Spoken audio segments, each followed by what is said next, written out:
आज सुबह से ही मौसम कुछ खराब सा था। बार बार बारिश बरस रही थी।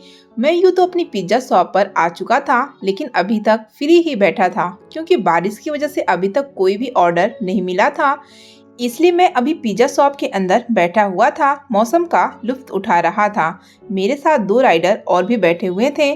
हम वहां पर बैठे हुए टिकटॉक पर वीडियोस बना रहे थे कि इसी समय एक ऑर्डर आ गया। मैं उस वक्त बारिश का लुत्फ उठा रहा था। एकदम मायूस सा हो गया क्योंकि मैनेजर ने मुझे बुलाकर ऑर्डर डिलीवर करने के लिए कहा था। इस बारिश में मेरा दिल तो नहीं चाह रहा था कि मैं पिज्ज़ा डिलीवर करने जाऊं, लेकिन मजबूरी थी। इसी वजह से मैंने हेलमेट लगाया और पिज्ज़ा लेकर बैग में रखकर आहिस्ता से अपनी मंजिल की तरफ चल पड़ा। जहां पर पिज्ज़ा डिलीवर करना था वो जगह मेरी शॉप से कुछ दूरी थी, इसलिए मैं बरसती बारिश में जब वहां तक पहुंचा तो पूरी तरह भीग चुका था।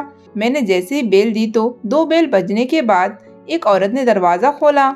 मैं जो बारिश से बचने के लिए गेट के बिल्कुल साथ लगा हुआ था, एकदम जरा बौखला सा गया। वो थी ही इतनी खूबसूरत और हसीन कि मेरी नजरें पल के झपकना भूल गई थी और मैं उसकी तरफ देखता रह गया था। जैसे उसने पिज्जा मांगा तो मैं शर्मिंदा सा हो गया और मैंने जल्दी से पिज्जा बैग से निकाला और बिल भी उसे पकड़ा दिया। न जाने क्यों मैं उसके सामने इतना बौखला रहा था और नर्वस हो रहा था। इस बरसती हुई बारिश में मुझे अजीब सी घबराहट होने लगी थी। उसे बार बार देखने को दिल चाह रहा था, इसलिए मेरी निगाहें उसके चेहरे पर फिसल रही थी। जैसे वो मेरी तरफ देखती मैं अपनी निगाहों को घुमा लेता, लेकिन ज्यादा देर इधर उधर न देख पाता। मेरी नजरों को जैसे उसका चेहरा देखने की ख्वाहिश हो रही थी। वो बिल पकड़कर अंदर चली गई और गेट खुला छोड़ गई। एक लम्हे को ख्याल आया कि फौरन अंदर उसके पीछे चला जाऊं, लेकिन फिर खुद पर काबू पाकर वहीं गेट के साथ लगकर खड़ा हो गया।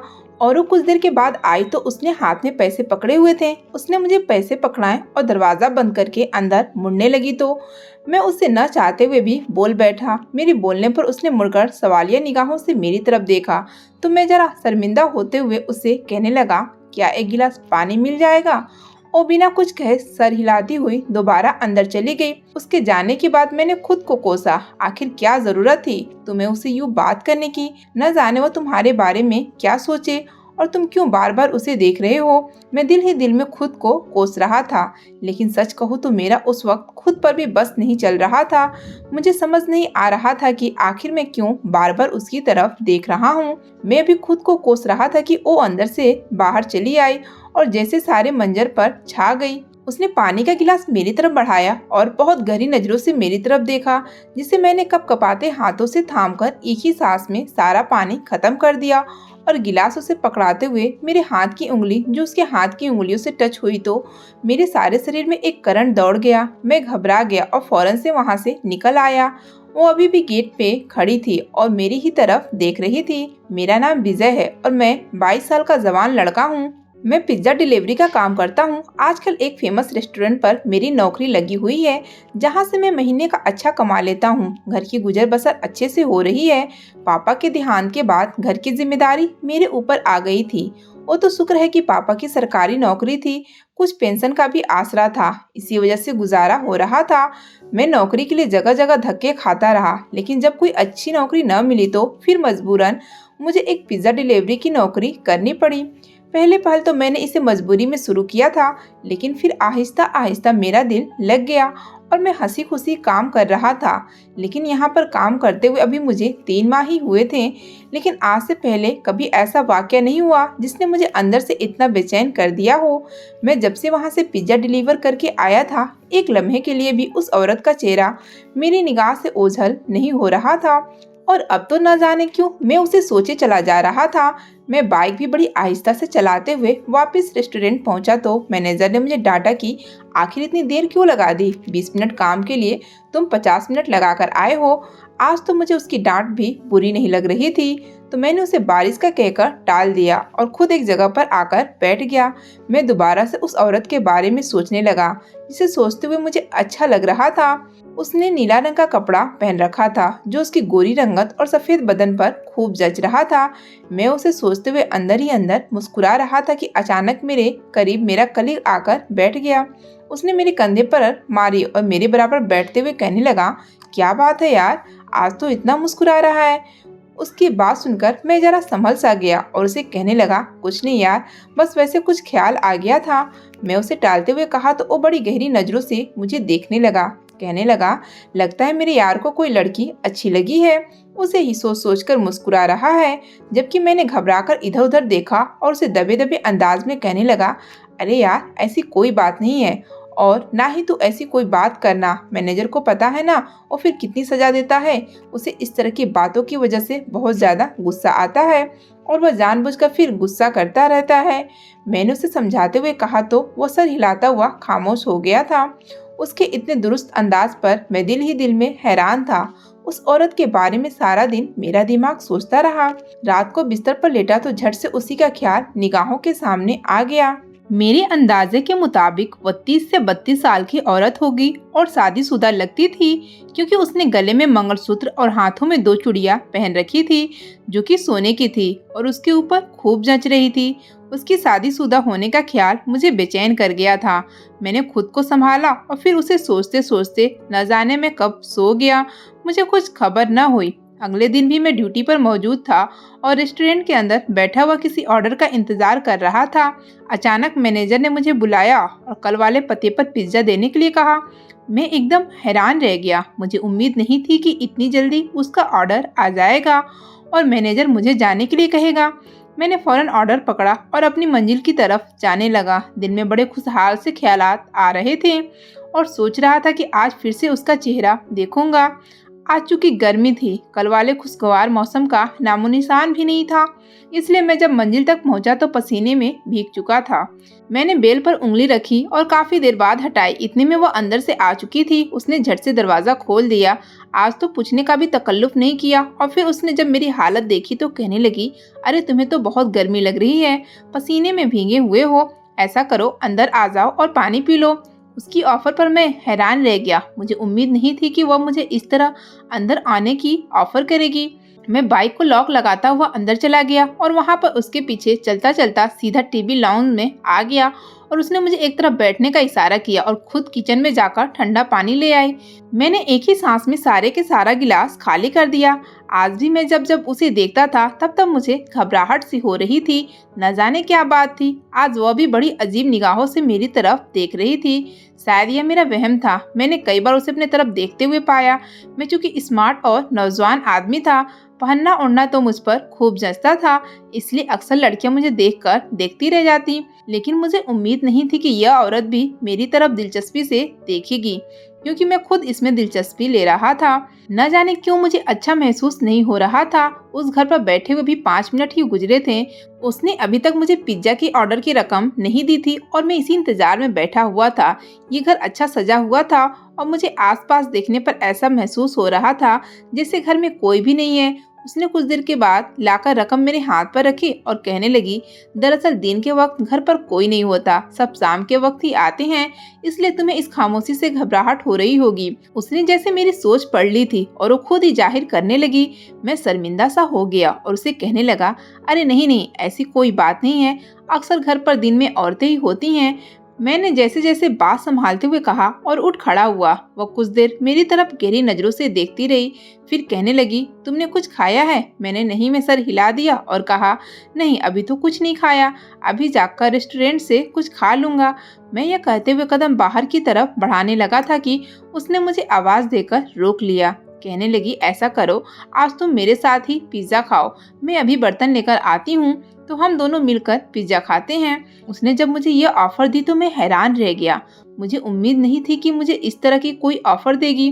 मुझे थोड़ी घबराहट भी हो रही थी। मैं तो पहले अपने दिल की हालत की वजह से परेशान था और अब जबकि वह मेरे साथ इस तरह की व्यवहार कर रही थी तो यह बात मुझे कुछ ज्यादा ही परेशान कर रही थी। मैंने उसे मना करने की कोशिश की और कहा, नहीं नहीं, आप आराम से अपना पिज्जा एंजॉय करें, मैं रेस्टोरेंट से जाकर कुछ खा लूंगा। मैंने उसे मना करते हुए कहा, लेकिन वह जिद पर अड़ गई और कहने लगी, अरे कुछ नहीं होता, ये पिज्जा वैसे भी मेरे लिए ज्यादा है, शाम तक फिर पड़ा रहता है और फिर स्वाद खत्म हो जाता है, इसलिए आ जाओ, आज दोनों मिलकर खाते हैं।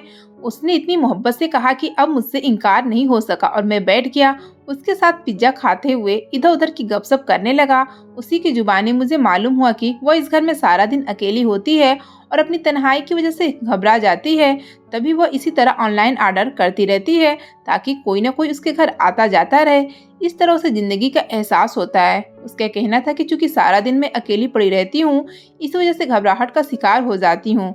जब ऑर्डर देने के बहाने कोई न कोई आ जाता है तो मुझे अच्छा लगता है।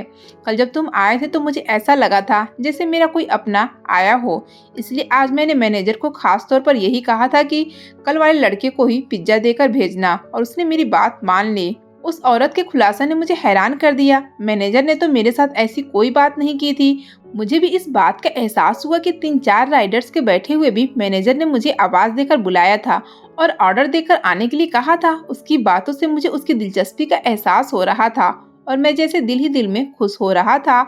आज मुझे वापसी में रोजाना से ज्यादा देर हो गई थी तो मैनेजर मेरी तरफ बहुत गुस्से बड़ी निगाहों से देख रहा था। मुझे अब एहसास हुआ था कि मैं काफी देर से वापस आया हूँ।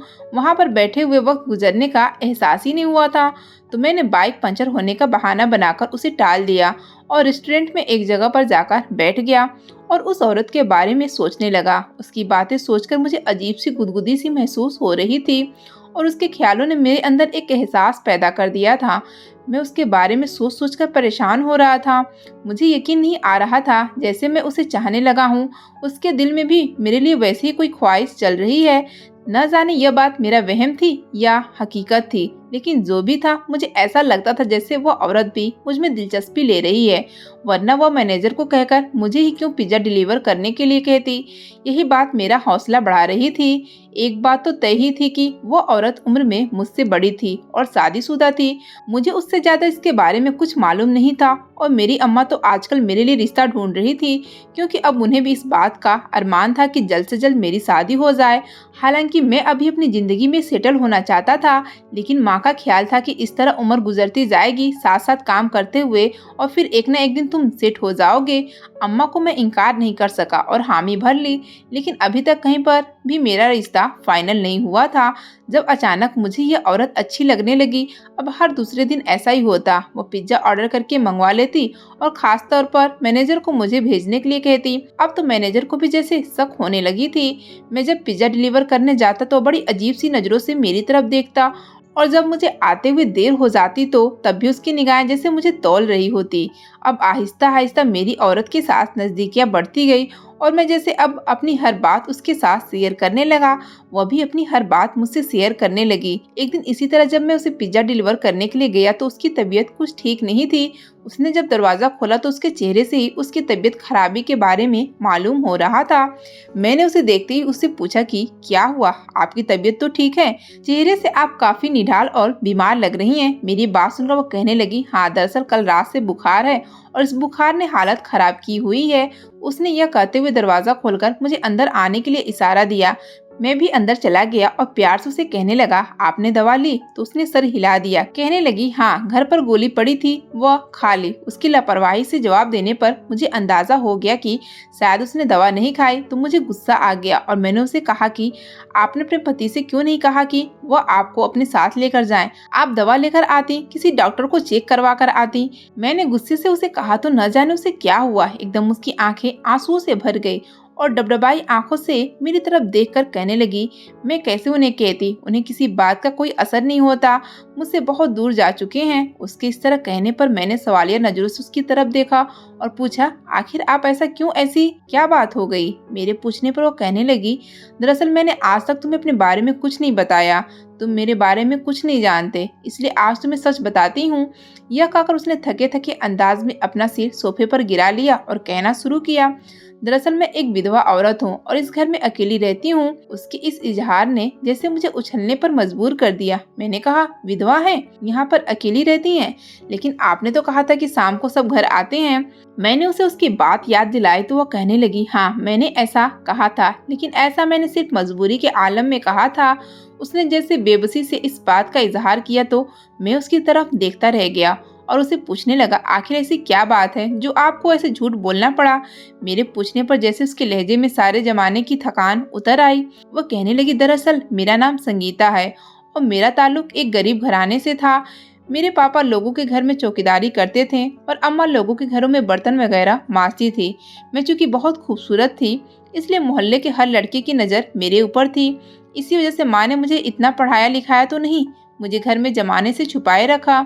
मुझसे छोटी मेरी 3 बहनें कुछ खास खूबसूरत नहीं थी और न ही उनके अंदर ऐसी नजाकत और अदा थी, इसलिए अम्मा ने कभी उनके ऊपर इतनी ध्यान नहीं दी। लेकिन मेरे ऊपर अम्मा खास तौर पर नजर रखती थी। मुझे चूंकि खुद भी अपने हुस्न का एहसास था, इसलिए मैं अपने हुस्न को चमकाने के लिए बहुत तरह के टोटके भी आजमाती थी और फिर जब खुद को आईने में देखती तो देखती रह जाती। मैं दिन पर दिन निखरती जा रही थी और खूबसूरत होती जा रही थी। मैं जब 18 साल की हुई तो तब अम्मा कोठी में काम करती थी। वहाँ पर एक दिन बहुत बड़ी दावत थी। अम्मा ने मजबूरी के आलम में मुझे भी अपने साथ ले लिया, क्योंकि काम बहुत ज्यादा था और अम्मा इतना काम नहीं कर सकती थी, इसलिए वह मुझे भी अपने साथ ले गई। हालांकि मुझे लोगों के घरों में काम करना पसंद नहीं था, लेकिन उस दिन मैं सिर्फ अम्मा की तबीयत का ख्याल करके उनके साथ चली गई और वहाँ पर जाना जैसे मेरी किस्मत को बदल गया। इतना बड़ा घर और ऐसे आलीशान फर्नीचर और बर्तन देखकर मैं हैरान रह गई। मेरी आंखें फटी की फटी रह गई। वहाँ पर बेगम साहिबा की सालगिरह का फंक्शन था और दावत बहुत बड़ी थी, इसी वजह से सारे नौकर चाकर लगे हुए थे। अम्मा भी जाते ही अपने काम में लग गई और मुझे भी अपने साथ लगा लिया। शाम को जब दावत शुरू हुई तो हम भी मेहमानों को शरबत देने लगे। वहाँ पर मुझे एक लड़के ने पसंद कर लिया। उसने मुझे देखा तो देखता ही रह गया। मेरी ट्रे में से शरबत का गिलास उठाते हुए उसकी निगाहों में खास किस्म की चमक थी। वो मेरे चेहरे से निगाहें हटा नहीं पा रहा था और मैं बहुत घबराई हुई थी। फौरन वहाँ से हट गई, जबकि वह बाद में मेरे पीछे 2-3 बार आया भी। उसने मुझसे मेरा नाम पूछा। मैंने अपना नाम घबराहट के आलम में उसे बता तो दिया। बाद में इस बात पर मैं बहुत पछताई। अम्मा ने जब उस लड़के को मेरे पीछे आते हुए देखा तो मुझे किचन में जाने का बोल दिया। मैं खुद भी घबरा रही थी, इसलिए किचन में चली गई। उस लड़के की निगाहें बार बार मुझे अपने वजूद पर महसूस हो रही थी और फिर जल्दी ही उसने अपनी माँ को मेरे घर रिश्ता लेने के लिए भेजा, लेकिन मेरे घर वाले ने इस रिश्ते से इनकार कर दिया। अम्मा का कहना था कि हम अपने से इतने ऊंचे घराने में रिश्ता नहीं कर सकते, हमारी हैसियत कम है, इसलिए अपनी बेटियों को अपने बराबर के लोगों में ही ब्याहेंगे। इनकार सुनकर उस लड़के के स्वाभिमान पर एक बहुत बड़ी चोट पड़ी थी, इसलिए उसने आओ देखा न ताओ मुझे अगवा कर लिया। मेरे घर वालों पर न जाने क्या बीती थी। वो मुझे अगवा करके अपने फार्म हाउस पर ले गया और फिर वहाँ पर उसने मेरे साथ कई दिनों तक बदसलूकी की और मुझे यह फ्लैट रहने के लिए दे दिया। मैं इस फ्लैट में आकर आबाद तो हो गई, लेकिन अब जब कभी उसका दिल चाहता वो यहाँ पर चला आता और मुझे इस्तेमाल करके चला जाता। फिर एक दिन सुनने में आया एक कार हादसे में उसका देहांत हो गया। वह नशे में कार चला रहा था, इसलिए हादसे का शिकार हो गया। मैंने जैसे शुक्र अदा किया। मैं उसके सामने खुद को बेबस जाहिर कर दी, क्योंकि मेरी उससे जान छूट गई थी।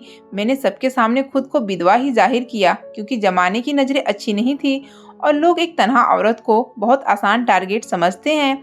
इसलिए मैंने अपने आप को बचाने की खातिर अपने ऊपर एक बेवा का टैग लगवा लिया। उस औरत ने थकी थकी अंदाज में अपनी बात पूरी की। उसकी बात सुनकर मेरा अपना दिल भी दुख से भर गया, लेकिन मैंने उसे कहा कि तुम फिर अपने घर वापस क्यों नहीं गई। मेरी बात सुनकर वो बड़े जख्मी अंदाज में मुस्कुराई और कहने लगी, एक दिन गई थी, अम्मा लोगों ने तो मोहल्ला ही बदल लिया था, क्योंकि वहाँ पर उनकी बहुत बदनामी हो गई थी। हालांकि मुझे अगवा किया गया था, लेकिन सारे मोहल्ले वालों ने यही मशहूर कर रखा था कि मैं घर से भाग गई थी। मैं जब वहाँ पर गई तो पता चला अम्मा लोग कहीं और शिफ्ट हो गए हैं। वहाँ से पूछते पूछते जब मैं अम्मा तक पहुँची तो वो मुझे देखकर जैसे खौफ में पड़ गई और फिर बड़ी दबी दबी आवाज में मुझे कहने लगी, तू जहाँ से आई है वहीं चली जा। तेरी बहनों के रिश्ते तय हो रहे हैं और उन्हें यही पता है कि तू मर गई थी। हमने उन्हें तेरे बारे में कुछ नहीं बताया। अगर उन्हें आज हकीकत पता चल गई तो वो लोग रिश्ता तोड़ देंगे। तेरी बहनें भी सारी उम्र घर पर बैठी रहेंगी। हमने एक बेटी तो खो दी है, बाकियों को नहीं खोना चाहते। अम्मा की बात ने जैसे मुझे जिंदा जमीन में गाड़ दिया। मुझे यकीन नहीं आ रहा था कि मेरी माँ, जो हमेशा मुझे अपने आंचल से छुपाए रखती थी, आज मुझसे ऐसे बात कर रही है। इसलिए मैं वहाँ से खामोशी से चली गई और उस दिन के बाद मैं यहाँ से कहीं भी नहीं गई। उसकी आप बीती सुनकर मेरा अपना दिल बहुत दुखी हो गया, लेकिन ये ख्याल अभी भी मेरे दिल में आ रहा था कि आखिर वो औरत किस तरह अपने खर्चे पूरी करती है। और मेरे पूछने पर वह कहने लगी, दरअसल उस लड़के ने मेरे नाम पर एक अकाउंट खुलवा दिया था और उसमें उसने कुछ रकम जमा करवाई हुई थी। मुझे वहीं से मुनाफा होता है और मैं अपने खर्चे भी उसी मुनाफे में से पूरी करती हूँ। शायद उसे वाकई मुझसे मोहब्बत थी, लेकिन मेरे घर वालों के इनकार ने उसे जिद्दी बना दिया और जिद में आकर वह गलत कदम उठा बैठा। मैं बहुत बेदिल होकर वहाँ से निकला था। सारे रास्ते उसकी बातें मेरे दिमाग में चकराती रही। मुझे यकीन नहीं आ रहा था कि वो अंदर से इतनी दुखी होगी।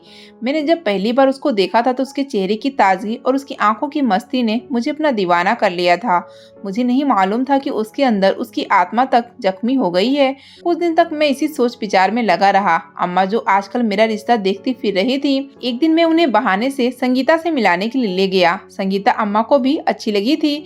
मैंने उन्हें संगीता के बारे में कुछ नहीं बताया और न ही उन्हें उसकी विधवा होने के बारे में पता था, इसलिए अम्मा को उसका अकेलापन हजम नहीं हो रहा था और इस बात को माँ ने एतराज बनाया, जबकि मैंने उन्हें कहा कि उसके माँ बाप का देहांत हो चुका है और इसलिए वह यहाँ पर अकेली रहती है। अब अगर उसका कोई बहन भाई नहीं है और रिश्तेदार उसे रखने को तैयार नहीं, तो फिर वह अकेली बेचारी क्या करे।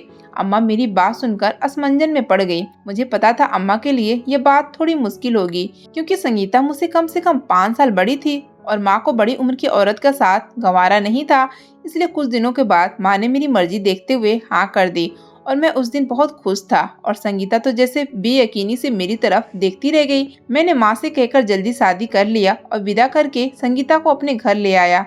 वह दिन और आज का दिन मैं और संगीता बहुत मोहब्बत भरे अंदाज में अपने घर में रह रहे हैं। संगीता को भूलकर भी पिछली जिंदगी की कोई भी याद नहीं सताती। अब उसे अपने अकेलेपन से घबराकर बार बार ऑर्डर करने की जरूरत पेश नहीं आती और मैं अब पिज्जा डिलीवरी बॉय नहीं रहा, बल्कि मैंने अपना एक छोटा सा बर्गर पॉइंट खोल लिया है, जिसमें संगीता ने मेरी बहुत मदद की और वह बर्गर पॉइंट बड़ी कामयाबी से चल रहा। मैं समझता हूँ कि मेरी इस कामयाबी के पीछे संगीता का हाथ था और जिस तरह कुदरत ने जिन हालात में हमें मिलाया, मैं कुदरत की तरफ से अपने लिए एक इशारा ही समझता हूँ। दोस्तों, उम्मीद करती हूँ आपको हमारी कहानी पसंद आई होगी। कहानी पसंद आई है तो वीडियो को लाइक करें, चैनल पर नए हैं तो चैनल को सब्सक्राइब करें और हाँ, नोटिफिकेशन को जरूर दबाएं ताकि अगली अपडेट सबसे पहले आपको मिले।